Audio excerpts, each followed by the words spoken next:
PC classes में एक बार फिर से आपका स्वागत है। इस वीडियो में हम देखेंगे Verma sample set 2024 subject math का क्वेश्चन नंबर 47 से 52, जो कि प्रत्येक प्रश्न 5 नंबर का है। तो देर न करते हुए वीडियो को शुरू करते हैं।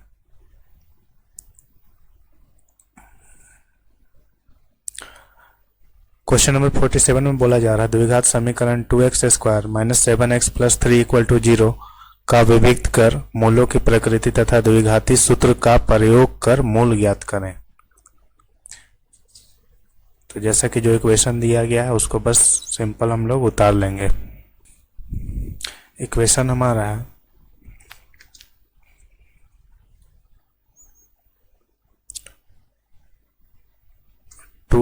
x का square minus 7x plus 3 equal to 0।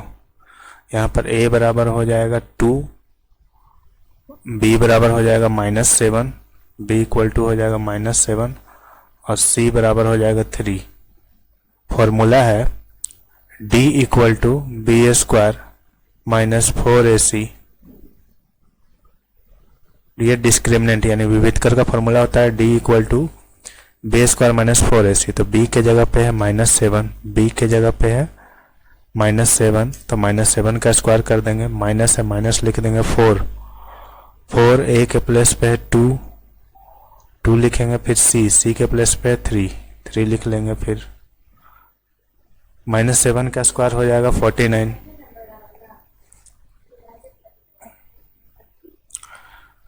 उसके बाद 4 को 3 से गुना करना, फिर 2 से 4 तिया 12 दूना हो जाएगा 24। 49 में से 24 को घटा देंगे। 9 में से 4 गया 5, 4 में से 2 गया तो 2, जो कि 0 से बड़ा है। तो बिल्कुल इसका अल्फा और बीटा का फॉर्मूला निकलेगा। अल्फा इक्वल टू होता है -b plus √d by 2a। -b, तो -b के प्लेस पे क्या है? -b के प्लेस पे है -7 और -b होता है, यानी कि ये हो जाएगा 7 प्लस √d, ये है d, √d के प्लेस पे है √25 बाई 2a। a के प्लेस पे है 2, तो यहाँ पे 2 लिख देंगे। अब इसको सॉल्व करेंगे तो 7 √25 का क्या हो जाएगा? वर्गमूल 25 का, तो 25 का वर्गमूल होता है 5, यहाँ पे 5 लिख देंगे। 2 दूना का 4। अब यहाँ पे क्या हो जाएगा? 7 और 5 को जोड़ेंगे तो 12/4 काट देंगे, 4 एकम 4, 4 तिया 12। तो अल्फा का वैल्यू आएगा 3। अब उसी तरह से बीटा का वैल्यू निकाल लेंगे। बीटा इक्वल टू होता है -b minus √d by 2a। Beta equal to होता है -b minus √d by 2a। -b के प्लेस पे क्या है? यहाँ पे देखिए -7, तो -7 यहाँ पे और माइनस यहाँ प्लस है, तो माइनस माइनस हो जाएगा प्लस, यानी कि 7। माइनस का साइन है √d के जगह पे है 25, तो यहाँ पे लिखेंगे √25 बाई 2a। 2 के प्लेस पे 2 ही लिख देंगे। a के जगह पे क्या है? a के जगह पे 2 है, तो 2 लिखेंगे। 7 माइनस 25 का वर्गमूल हो जाएगा 5 और नीचे 2 दूना 4। 7 में से 5 गया तो 2 और नीचे में आ जाएगा 4। इसको काट देंगे, 2 एकम 2 और 2 दूना 4। तो बीटा का वैल्यू हो जाएगा 1/2 और अल्फा का वैल्यू हो जाएगा 3। यह है अल्फा का वैल्यू, यही हमारा हो जाएगा आंसर। क्वेश्चन नंबर 48 में बोला जा रहा है सिद्ध करें यदि किसी त्रिभुज की एक भुजा के समांतर अन्य दो भुजाओं को भिन्न भिन्न बिंदुओं पर प्रतिच्छेद करने के लिए एक रेखा खींची जाए तो ये अन्य दो भुजाओं को एक ही अनुपात में विभाजित करेगी। इसको बोलते हैं थियर्स थ्योरम। थियर्स थ्योरम आपका एग्जाम के दृष्टि से काफी ही ज्यादा इंपॉर्टेंट है। तो ये क्वेश्चन है 5 मार्क्स का। क्वेश्चन में क्या बोला जा रहा है? यदि किसी त्रिभुज के एक भुजा के समांतर, मान लीजिए एक ABC एक त्रिभुज है, तो एक भुजा के समांतर मतलब कि BC के समांतर क्या है? DE, और DE जो है भुजा AB को D बिंदु पर और AC को E बिंदु पर प्रतिच्छेद करती है। तो हमें क्या सिद्ध करना है? ये AD बाई डी बी, मतलब ए डी बट्टा डी बी और ए ई बट्टा ई सी, ऐसा हमें सिद्ध करना है। तो शुरू करते हैं इसको। सबसे पहले क्या लिखेंगे, दिया गया है, तो जो दिया गया है उसको हम लोग लिख लेंगे, जो गिवन है उसको हम लोग लिखेंगे। दिया है हमें, क्या दिया है, दिया गया है, दिया है चाहे दिया गया है से स्टार्ट करेंगे। ए बी सी एक क्या है, ए बी सी एक त्रिभुज है, ए बी सी एक त्रिभुज है, जिसमें जिसमें क्या है आपका, जिसमें है बी सी समांतर डी ई, बी सी समांतर है डी ई, मतलब बी सी के समांतर डी। समांतर का मतलब क्या हुआ कि डी ई को कितना भी आगे बढ़ाइए और बी सी को कितना भी आगे बढ़ाइए तो कोई ऐसा बिंदु नहीं होगा जहां पर ये दोनों एक दूसरे को काटेगा, ठीक है। तो बी सी के समांतर डी ई है, और जो डी ई साइड जो डी ई है उसको भी हम लोग लिख लेंगे। डी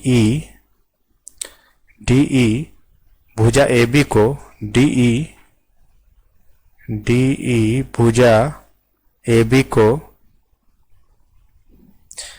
डी बिंदु पर, डी ई भुजा ए बी को डी बिंदु पर तथा भुजा ए सी को,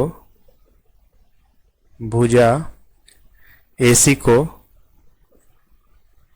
ए सी को किस बिंदु पर प्रतिच्छेद करा, ए सी को ई बिंदु पर प्रतिच्छेद करा, ए सी को ई बिंदु पर प्रतिच्छेद करती है, ई बिंदु पर प्रतिच्छेद करती है, प्रतिच्छेद करती है,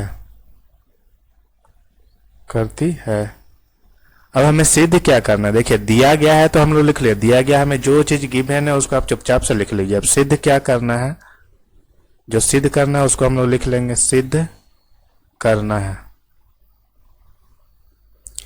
सिद्ध क्या करना है, सिद्ध हमें करना है ए डी बट्टे का डी बी, ए डी बट्टा डी बी बराबर होगा ए ई बट्टा ई सी, ऐसा हमें सिद्ध करना है।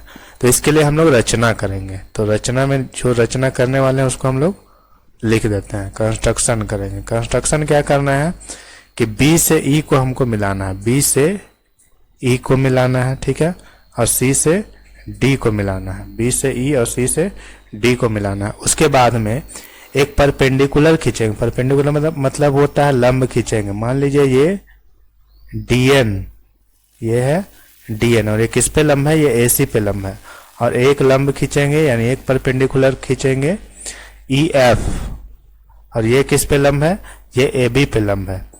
डीएन एसी पर लंब है और ईएफ एसी पर लंब है, ये परपेंडिकुलर है, ठीक है। तो जो चीज कंस्ट्रक्शन किए हैं उसको हम लोग सिंपली लिख देंगे। क्या कंस्ट्रक्शन किए हैं, इसमें कंस्ट्रक्शन हम लोग किए हैं, बी से ई को मिलाया, बी से ई को मिलाया,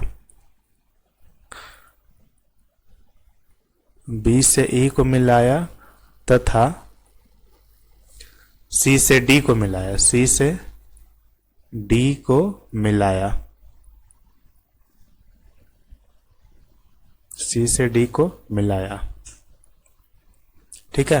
और उसके बाद क्या किए हैं, ईएफ परपेंडिकुलर खींचे हैं, ईएफ परपेंडिकुलर खींचा गया है। किस पे परपेंडिकुलर है ईएफ, फिगर में देखिए ईएफ परपेंडिकुलर है एबी पे, ईएफ जो है परपेंडिकुलर किस पे है, एबी पे। और उसके बाद में डीएन परपेंडिकुलर किस पे है, डीएन परपेंडिकुलर है आपका किस पे, डीएन परपेंडिकुलर है एसी पर, डीएन परपेंडिकुलर एसी पर है, ठीक है। तो इतना चीज हम लोग रचना किए हैं, इसलिए हम लोग इसको लिख दिए सिंपल। अब उसके बाद में जो मेरा मेन पॉइंट है वो स्टार्ट होता है प्रमाण से। प्रमाण में क्या लिखना है, प्रमाण में दो त्रिभुज को उठाना पड़ेगा और उसका एरिया को इक्वल करना पड़ेगा। तो पहला त्रिभुज हम लोग ऊपर वाला उठाएंगे, ए डी ई और बी डी ई लिख लेते हैं। प्रमाण में त्रिभुज ए, ये त्रिभुज है, त्रिभुज ए डी ई तथा त्रिभुज एक, देखिए एक ऊपर वाला त्रिभुज ले रहे हैं ए डी ई और नीचे वाला त्रिभुज ले रहे हैं डी बी ई, चाहे बी डी ई कुछ भी हम लोग बोल सकते हैं इसको। बी डी ई, ठीक है। अब दोनों का एरिया को इक्वल करेंगे, तो लिख लेते हैं area of triangle A D E by area of triangle B D E. Area क्या होता है ट्रायंगल का बताइए? एरिया ट्रायंगल होता है 1/2, नीचे में भी लिख लीजिए 1/2, गुना का चिन्ह। अब देखिए 1/2 ऊपर में भी लिख लिए, 1/2 नीचे में भी लिख लिए। अब क्या कीजिए, सिंपल एक ट्रिक बता रहा हूं। एडी यहाँ देखिए एडी बाई डी बी लिखा हुआ है, तो एडी बट्टा के ऊपर है, तो आप क्या कीजिए एडी को बट्टा के ऊपर यहां पर भी लिख लीजिए ए डी, ठीक है। और डीबी बट्टा के नीचे है, तो डीबी को क्या कीजिए, डीबी को बट्टा के नीचे लिख लीजिए, ठीक है। अब फिर से गुना का चिन्ह, फिर से गुना का चिन्ह। अब देखेंगे एडी और डीबी, फिगर में देखेंगे एडी और डीबी, तो यहाँ पे देखिए एडी ये हुआ और डीबी यहाँ हुआ, ठीक है। इस पे कौन लंब है? तो ईएफ लंब है, ध्यान से देखिए इस पे कौन लंब है? एडी बाई डीबी पे कौन लंब है? ईएफ, यानी कि ये वाला 90 डिग्री जो है ईएफ लंब है। तब क्या करना है यहाँ पर ईएफ ऊपर में भी लिख लेंगे और ईएफ नीचे में भी लिख लेंगे, ठीक है। अब देखिए ये ईएफ कट गया, ये 1/2 कट गया। अब क्या बचा मेरे पास? तो एडी बट्टा का डीबी, ये हो गया समीकरण 1, समझ गया। अब देखिए फिर से ट्रायंगल लेंगे, फिर से हम लोग 2 ट्रायंगल उठाएंगे। इस बार कौन 2 ट्रायंगल उठाएंगे? लिखते हैं पुनः त्रिभुज ए डी ई तो लेंगे ही, ऊपर वाला त्रिभुज फिर से उठाएंगे ए डी ई, लेकिन और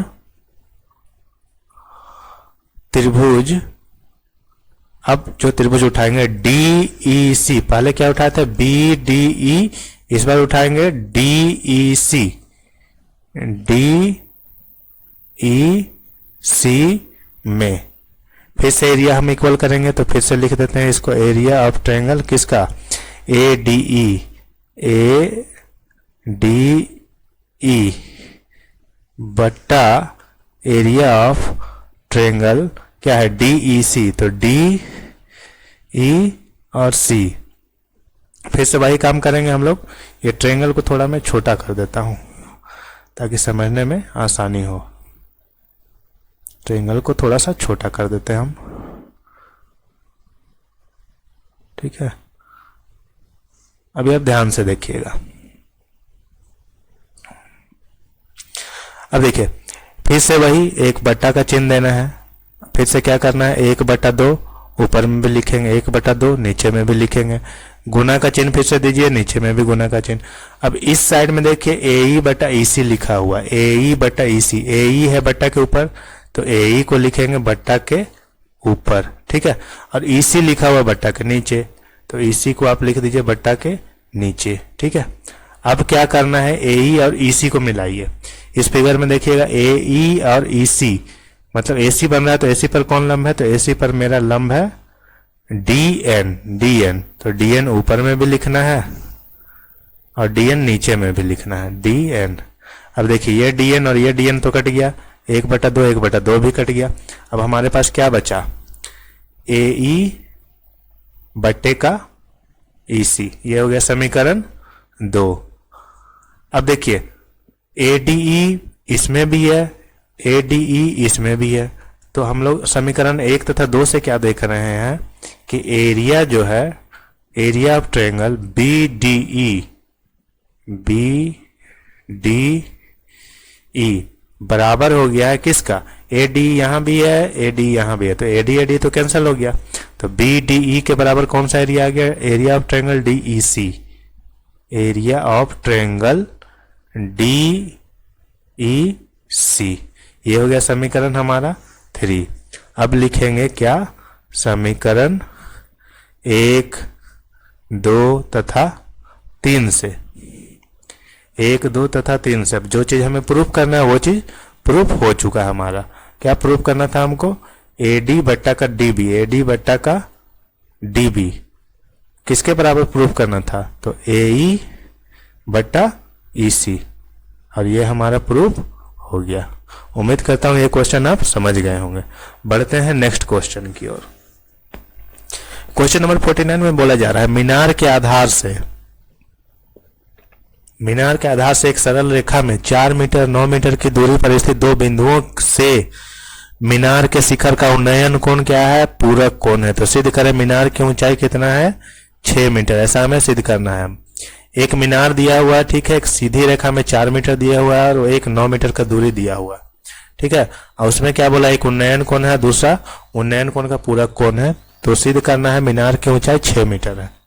तो इस क्वेश्चन को हम लोग बनाना स्टार्ट करते हैं।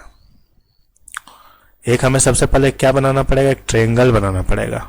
तो ट्रायंगल हम लोग बनाते हैं। हाँ, ये एक समकोण त्रिभुज हो गया। अब क्या बोल रहा है कि इसमें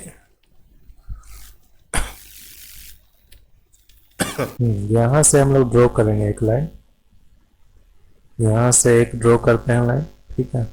इस पॉइंट पे मिला देते हैं और इसका नाम मान लीजिए हम लोग दे देते हैं ABC तो है, इसका नाम दे देते हैं D, ठीक है।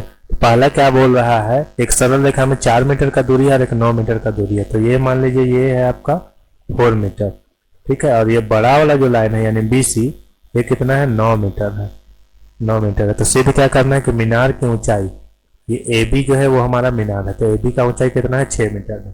तो जो जो माने हैं उसको हम लोग लिख लेंगे, ठीक है। लिख लेते हैं, माना AB मेरा मीनार है, माना AB क्या है? AB मीनार है, AB मीनार है। उसके बाद में कोण का मान लिख लेंगे।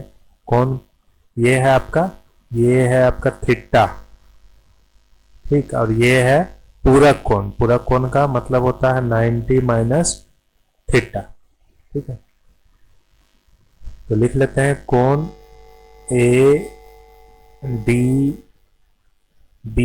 ADB बराबर कितना है? थीटा। उसके बाद में कोण ACB बराबर कितना है? 90 माइनस थीटा।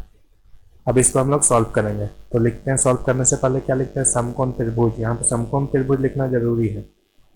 कौन सा समकोण त्रिभुज है मेरा? समकोण त्रिभुज लिख लेते हैं जो है उसका नाम समकोण त्रिभुज ABD। पहले छोटा वाला त्रिभुज ले लेते हैं। A आपका छोटा वाला त्रिभुज कौन है? A है, B है, D है। तो वही त्रिभुज हम लोग ले लेते हैं, समकोण त्रिभुज ABD में।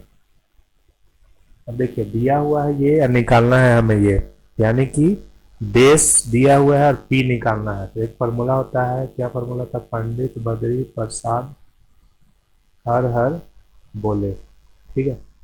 तो आप देखिए P और B किस में आ रहा है? मेरा तो B दिया हुआ और P निकालना है। तो P और B देखिए, P और B tan थीटा में आ रहा है, ठीक है। तो यहाँ पर भी वही हम लोग लिखने वाले हैं, tan थीटा बराबर क्या हो जाएगा?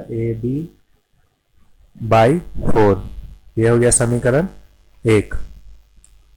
पुनः से समकोण त्रिभुज ले लेंगे। अब इस बार बड़ा वाला त्रिभुज लेना। पुनः समकोण त्रिभुज ABC में इस बार क्या लेंगे? tan थीटा तो लेंगे ही, लेकिन थीटा की जगह पे मेरा जो वैल्यू है 90 माइनस थीटा। तो 90 माइनस थीटा इक्वल टू क्या हो जाएगा? तो ये भी हो जाएगा AB। अब बट्टे का कितना हो जाएगा? BC। tan 90 माइनस थीटा होता है कोट थीटा, ठीक है। और AB कितना दिया हुआ है? AB तो कुछ नहीं है, तो AB कुछ नहीं है, तो AB सिर्फ AB ही लिख देंगे। BC का मान है 9। ये हो गया समीकरण 2। अब करना कुछ नहीं, समीकरण 1 को 2 से गुना कर दीजिए। तो समीकरण 1 इंटू 2, समीकरण 1 में क्या है? tan थीटा इंटू इधर क्या है? कोट थीटा इक्वल टू क्या है? AB/4। AB/4 इंटू इधर क्या? AB/9। तो AB/9। अब देखिए tan थीटा के ही इक्वल होता है। कोट थीटा को हम लोग यहाँ पे गुना का चिन्ह होगा। कोट थीटा को क्या लिख सकते हैं? 1/tan theta. व्युत्क्रम कोट थीटा का क्या होता है? यानी कोट थीटा का रेसिप्रोकल के फॉर्म में हम लोग लिख सकते हैं 1/tan थीटा। तो ये tan थीटा कैंसिल हो गया, बचा क्या? बच गया हमारा ए बी गुना ए बी स्क्वायर होता है, 9 चौका कितना होता है 36 होता है। तो ये 36 को उधर लेके जाएंगे या फिर ए बी को इधर लेके आएंगे तो ये क्या हो जाएगा, ए बी का स्क्वायर इक्वल टू 36। अब ए बी सिर्फ लिखेंगे तो ये स्क्वायर हटेगा तो इधर क्या हो जाएगा रूट 36। तो वर्गमूल 36 किसका होता है, तो सिंपल सी बात है 6 का होता है। तो A B equal to 6 metre answer हो गया। वही हमको प्रूव करना था, मीनार का ऊंचाई कितना दिखाना था 6 मीटर। तो ए बी हम लोग क्या माने, ए बी माने हैं मीनार, तो मीनार का ऊंचाई कितना हो गया 6 मीटर। तो ये भी हो गया क्वेश्चन कंप्लीट। उम्मीद करते हैं ये क्वेश्चन भी आप समझ गए होंगे। बढ़ते हैं नेक्स्ट क्वेश्चन की ओर। क्वेश्चन नंबर 50 में बोला जा रहा है एक ठोस एक अर्धगोला पर खड़े एक शंकु के आकार का है। ठीक है, एक अर्धगोला है, उसके ऊपर एक शंकु खड़ा है जिनकी त्रिज्या 1 सेंटीमीटर है और शंकु की ऊंचाई त्रिज्या के बराबर है। तो इस ठोस का आयतन पाई के पदों में निकालना है। इसको हमें ड्रॉ करना पड़ेगा समझाने से पहले।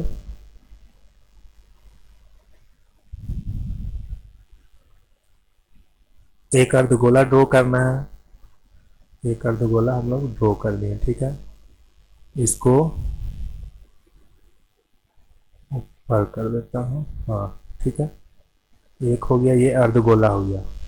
अब इसके ऊपर शंकु लगाना है, एक ठोस अर्धगोला। अर्धगोला तो हम लोग बना चुके हैं, इसके ऊपर एक क्या रखना है, शंकु के आकार का है जिनकी त्रिज्याएं भी 1-1 सेंटीमीटर, मतलब शंकु का भी त्रिज्या 1 सेंटीमीटर और अर्धगोला का भी त्रिज्या 1 सेंटीमीटर। तो हम शंकु बनाते हैं एक जो इसी के बराबर है। ठीक है, इसी के बराबर है। हाँ, ये हो गया मेरा शंकु। तो इस तरह का फिगर है। अब इसमें बोला जा रहा है कि दोनों का जो त्रिज्या है ना वो बिल्कुल सेम है। दोनों का त्रिज्या कितना है, 1 सेंटीमीटर है। दोनों का त्रिज्या कितना है, 1 सेंटीमीटर। मतलब यहां से लेके यहां तक का जो डिस्टेंस है वो कितना है, r है। तो r बराबर कितना दिया हुआ है, r बराबर 1 सेंटीमीटर दिया हुआ है। r का मान है 1 सेंटीमीटर। और उसके बाद में क्या है, शंकु का ऊंचाई भी जो दिया हुआ है वो त्रिज्या के बराबर है। तो लिख देते हैं शंकु की ऊंचाई, शंकु की ऊंचाई भी कितना है, 1 सेंटीमीटर। क्योंकि त्रिज्या तो 1 सेंटीमीटर है, क्वेश्चन में भी बोला जा रहा है कि शंकु का ऊंचाई उसकी त्रिज्या के बराबर है। तो ठोस का आयतन निकालना है पाई के पदों में, इसका आयतन निकालना है पाई के पद में। ठीक है, तो लिखेंगे ठोस का आयतन बराबर ठोस का आयतन, ठोस का आयतन बराबर क्या हो जाएगा, शंकु का आयतन, शंकु का आयतन प्लस में अर्धगोला का आयतन, शंकु का आयतन प्लस में अर्धगोला का आयतन, अर्धगोला का आयतन। ठीक है, अब शंकु का आयतन क्या होता है, शंकु का आयतन होता है 1/3 पाई r स्क्वायर h। और अर्धगोला का आयतन क्या होता है 2/3 पाई r क्यूब। अब वैल्यू लगा देना है हम लोग को इसमें। तो 1/3 पाई को कुछ नहीं करना, पाई जैसा है उसी तरह से रहेगा। ठीक है, r है तो आपका 1 और h भी है, ये भी है 1 प्लस 2/3 पाई को कुछ नहीं करना है, r है 1 का क्यूब। अब क्या हो जाएगा सो देखिए, तो 1/3 पाई प्लस 2/3 पाई, पाई को 1 से गुना करेंगे पाई, यहाँ भी पाई को 1 से गुना करेंगे पाई, यहाँ भी पाई को 1 से गुना करेंगे तो पाई, ये 1 है आपका, यहाँ पे 1 है। ठीक है, ये 1। अब उसके बाद में क्या, पाई कॉमन हो जाएगा, अंदर में क्या बचा 1/3 प्लस 2/3 पाई कॉमन, 3 का एलसीएम 3 हो गया, 2 और 1 कितना हो जाएगा 3, तो ये कट गया ये कट गया। तो आंसर हमें मेरा क्या आ जाएगा, पाई सेंटीमीटर है तो सेंटीमीटर का क्यूब, यही होगा इसका आंसर। उम्मीद करता हूँ ये क्वेश्चन भी आप समझ गए होंगे। बढ़ते हैं नेक्स्ट क्वेश्चन की ओर।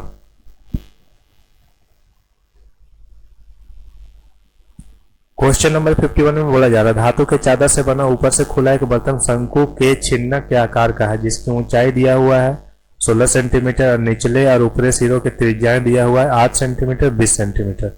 तो 20 रुपये प्रति लीटर की दर से इस बर्तन को पूरा भर सकने वाले दूध का मूल्य निकालना है। ठीक है, तो बर्तन कुछ किस तरह का, बर्तन इस तरह से है, छिलना किस तरह से ही होता है ना, इस तरह से है, नीचे का त्रिज्या दिया हुआ और ऊपर का भी त्रिज्या दिया हुआ, और उसके बाद में हाइट भी दिया हुआ, ये बाल्टी। तो जो जो गिवन है उसको लिख लीजिए। R1 मान लीजिए छोटे वाले को, तो R1 कितना है, 8 सेंटीमीटर है, 8 सेंटीमीटर। R2 कितना है, R2 है 20 सेंटीमीटर, तो 20 सेंटीमीटर लिख लेंगे। H कितना है, H है 16 सेंटीमीटर, तो 16 सेंटीमीटर लिख लेंगे। ठीक है, तो सिंपली इसमें लगाएंगे छिन्नक के आयतन का सूत्र। तो बर्तन की धारिता बराबर लिख लेते हैं, धारिता का मतलब होता है आयतन। ठीक है, लिख लेते हैं बर्तन की धारिता चाहे बर्तन का आयतन, बर्तन का आयतन। इसका फॉर्मूला क्या होता है, 1/3 पाई h इंटू R1 का स्क्वायर प्लस R2 का square plus R1 into R2। बस वैल्यू रखिए, इस पे आंसर आ जाएगा।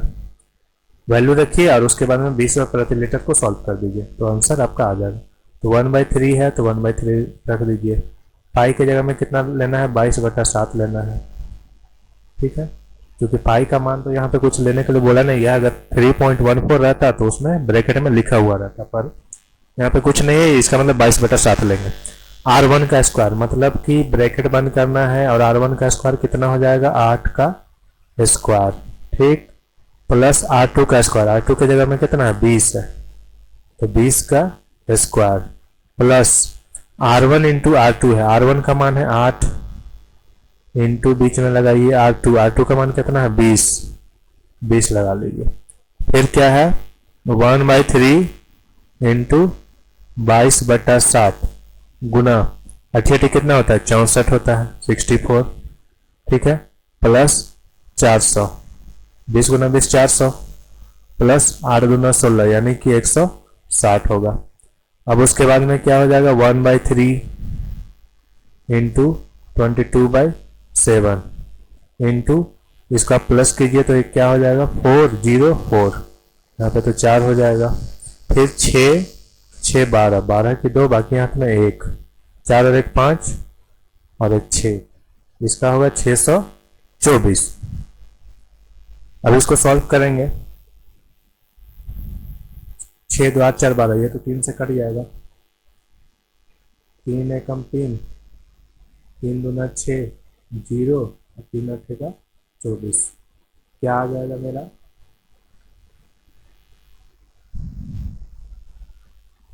समथिंग आ जाएगा। तो इसको अगर सॉल्व करेंगे तो 22 गुने का 208/60 इक्वल टू क्या हो जाएगा, इसको अगर सॉल्व करेंगे तो मेरा आंसर कुछ आ जाएगा 10449.2, 10449.92।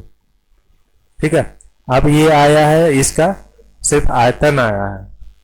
आयतन को क्या लिखेंगे, सेंटीमीटर है तो सेंटीमीटर क्यूब लिखेंगे।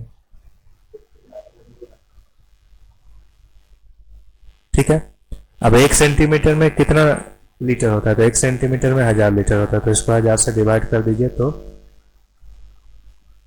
आपका लीटर निकल जाएगा। और उसके बाद में 1000 से डिवाइड करने के बाद कितना है, 20 रुपये प्रति लीटर है, तो 20 से इसको गुना भी कर देना, तो इससे ये कट गया।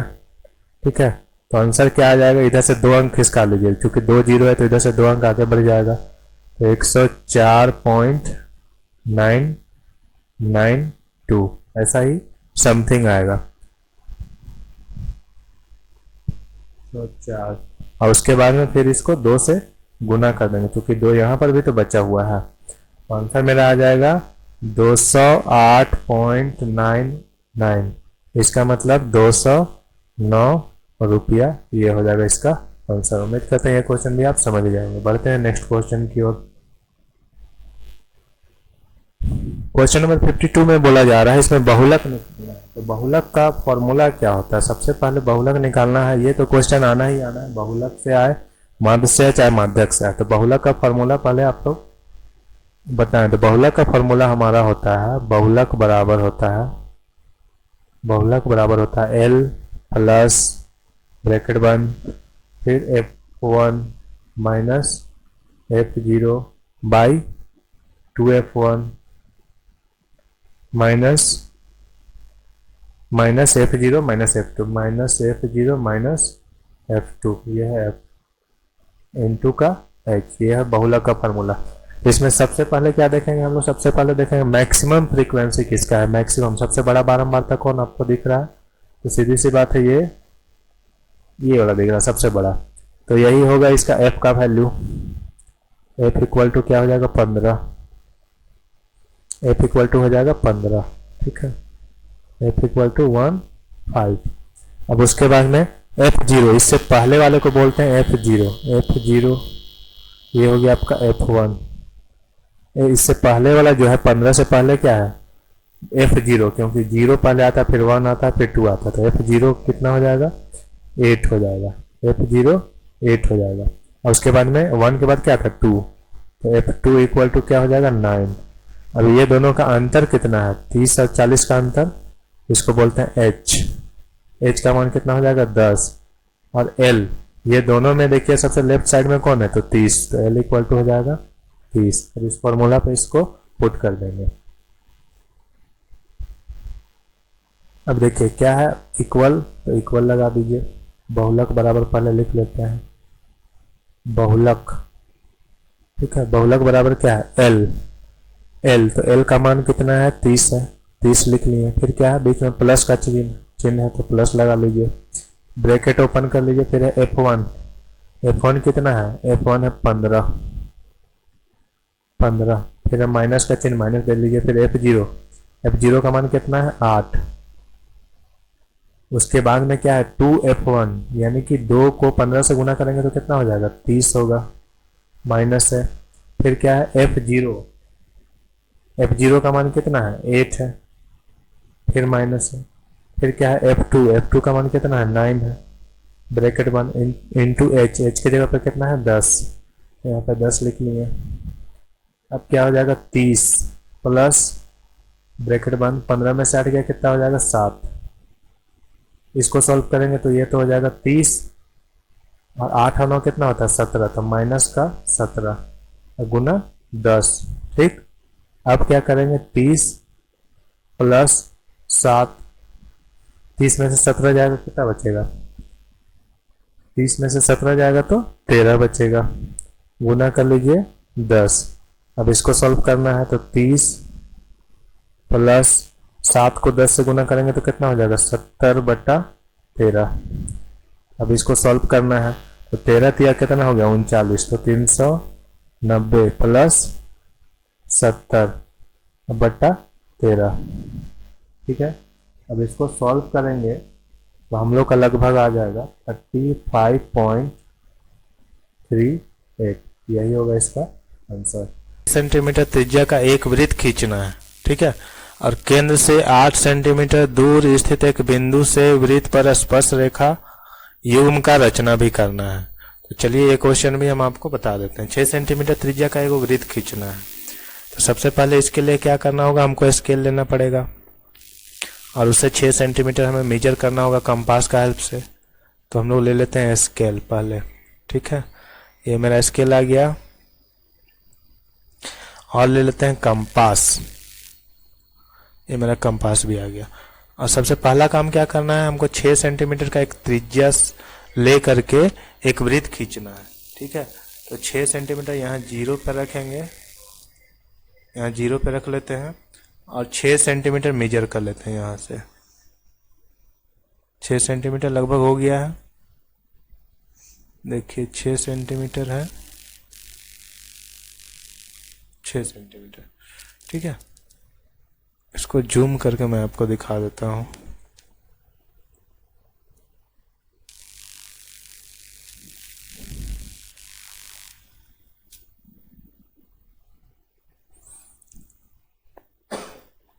देखिए 0 से स्टार्ट किए हैं, ठीक है, और कहाँ तक गया है, ये मेरा 6 सेंटी पर गया है, 6 सेंटीमीटर पे गया है। अब इसको क्या एक वृत्त हमको खींच लेना है, 6 सेंटीमीटर त्रिज्या मान के एक वृत्त खींचना है 6 सेंटीमीटर का, सबसे पहला काम। तो हम लोग वृत्त खींच लेते हैं एक। सबसे पहले पेन ले लेते हैं, ये तो मेरा 6 सेंटीमीटर का, इसमें तो कोई दिक्कत नहीं है। एक हम लोग यहाँ पे एक सिंबल बना लेते हैं ताकि पता चले कि ये मेरा 6 सेंटीमीटर का त्रिज्या है। तो इसी पॉइंट पे रख के अब इसको करना क्या है, एक बार घुमा देना है बस, और कुछ नहीं। तो 6 सेंटीमीटर त्रिज्या का हम क्या हो जाएगा, एक वृत्त बन जाएगा। इसको ऐसे करके घुमा दिए तो ये हो गया 6 सेंटीमीटर त्रिज्या का मेरा क्या बन गया, वृत्त बन गया। तो इसको हटा करके फिर से क्या करना है, स्केल की सहायता से इसको खींच लेंगे लाइन को। और उसके बाद में क्या बोल रहा है, 6 सेंटीमीटर त्रिज्या का तो पहले हम लोग वृत्त बना लिए। फिर क्या बोला, केंद्र से 8 सेंटीमीटर दूर स्थित एक बिंदु से वृत्त पर स्पर्श रेखा युग्म का रचना भी करना है। तो 6 सेंटीमीटर यहां से लेके यहां तक हुआ। अब हमको क्या करना है, 8 सेंटीमीटर का एक लाइन खींचना है। 6 सेंटीमीटर पे रख लिए, ठीक है। अब 8 सेंटीमीटर का लाइन खींचना है, मतलब कि ये हुआ 6, ये 7 और ये 8। तो एक लाइन हम सिंपल ड्रॉ कर देंगे यहां से, 7 और ये हो गया 8, ठीक है। ये 8 सेंटीमीटर का हम लाइन केंद्र से खींच चुके हैं। अब क्या करना है हमको, इस लाइन को बाइसेक्ट करना है। बाइसेक्ट का मतलब होता है समद्विभाजित। समद्विभाजित का मतलब हुआ आधा से अधिक लेके, ठीक है, आधा से अधिक लेके दोनों तरफ से काट देंगे। आधा से अधिक लेके दोनों तरफ से काट देंगे, ठीक है। आधा से अधिक, तो चूंकि ये 8 सेंटीमीटर है तो आधा से अधिक 4 से तो अधिक ही आएगा। तो इसको हम लोग देख लेते हैं। तो बिल्कुल ये 6 सेंटीमीटर पे है, तो दोनों तरफ इसको हम लोग खींच लेते हैं, ठीक है। हाँ, फिर चाप को हम लोग थोड़ा दूर ये आसपास ले जाके एक लाइन बना लेंगे। एक लाइन ड्रॉ कर लेंगे, ठीक है। मान लीजिए मेरा ये लाइन हुआ, ठीक है। ये मान लीजिए लाइन हो गया। अब यही चाप को उठा के इस साइड भी हमको लाइन ड्रॉ कर लेना होगा। समद्विभाजित का मतलब दोनों तरफ, ये पॉइंट पे रख के इधर भी खींचेंगे और इधर भी खींचेंगे। तो इधर भी हम इतना ड्रॉ कर दिए, ठीक है। अब यही चाप को पकड़ के इस जगह पे लाएंगे, ये वाला पॉइंट को इस जगह पे लाएंगे, फिर इस साइड से बाइसेक्ट करेंगे ये दोनों लाइन को। तो चलिए करते हैं इसको। इस पॉइंट पे लेके आए, चाप को चेंज नहीं करना है, जो था वैसे ही, ठीक है। अब इसको हम लोग इस तरह से खींचेंगे। ये यहाँ पे एक लाइन कटा, फिर उसके बाद में फिर इस लाइन को काटेंगे। इस लाइन को काटना है, एक यहाँ पे कटा। स्केल की सहायता से इसको, ये दोनों पॉइंट को मिला करके ये लाइन को बाइसेक्ट कर लेना है। तो इसका काम हो गया खत्म। तो इसको हम लोग हटा देते हैं। फिर स्केल की सहायता से क्या करेंगे, हम लोग एक लाइन खींच लेंगे, ठीक है, सीधा। एक सीधा लाइन ड्रॉ कर लेना है। सीधा लाइन मैंने ड्रॉ कर लिया। अब इसको त्रिज्या मान करके एक फिर से सर्कल खींच लेंगे। इस पॉइंट को, ये जो पॉइंट दोनों लाइन कटा है यहाँ पे, इसको त्रिज्या मान के फिर एक सर्कल हम लोग ड्रॉ कर लेंगे। तो फिर से कंपास लाना पड़ेगा। तो इसको हटा लेते हैं, फिर से कंपास पकड़ेंगे। ये रहा हमारा कंपास। अब कंपास का क्या करना है, इसको फिर से यहाँ पे पकड़ना है और इसको त्रिज्या मानना है। मतलब ये जो दोनों जहाँ पे लाइन कटाना उसको त्रिज्या मानना है। तो इसको हम लोग यहाँ पे सटा लेते हैं इस पॉइंट पे, ठीक है। और उसके बाद इसको त्रिज्या मान के इसको ऐसे करके घुमा देंगे, ठीक है। अब क्या करेंगे, ये जो पॉइंट मेरा कटा यहाँ तक आएगा, फिर ये जो पॉइंट कटा यहाँ तक आएगा। तो स्केल की सहायता से ये दोनों लाइन को मिला लेंगे।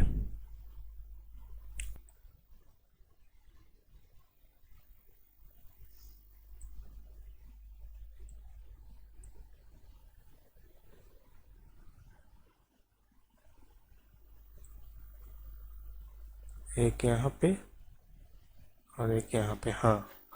अब इसको क्या करना है, इसको सिंपल ऐसे करके ड्रॉ कर देना है। यहाँ पे मिल गया। अब ठीक उसी तरह नीचे भी हम लोग ड्रॉ कर लेंगे इस पॉइंट से।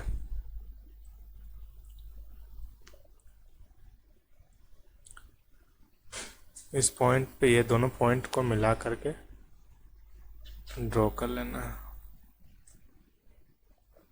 ठीक है, ये पॉइंट को मिलाते हुए हमको ड्रॉ कर लेना है। समझ गए? अब उसके बाद में नाम लिख देंगे। जो नाम है उसको हम लोग कुछ भी नाम दे सकते हैं। मान लीजिए इस पॉइंट को नाम दे दिए ए, इस पॉइंट, ये जो पॉइंट मिला ये यहाँ पे मिलेगा, इस पॉइंट को नाम दे दिए बी और यहाँ पे दे दिए पी। तो जो हमारा पी ए और पी बी जो है यही हो जाएगा दो गो स्पर्श रेखा। पी ए और पी बी अभीष्ट स्पर्श रेखा है, अभीष्ट स्पर्श रेखा है। ये हो गया आपका आंसर। उम्मीद करता हूँ ये सारा क्वेश्चन आप समझ गए होंगे। तो सेट 1 हो गया कंप्लीट।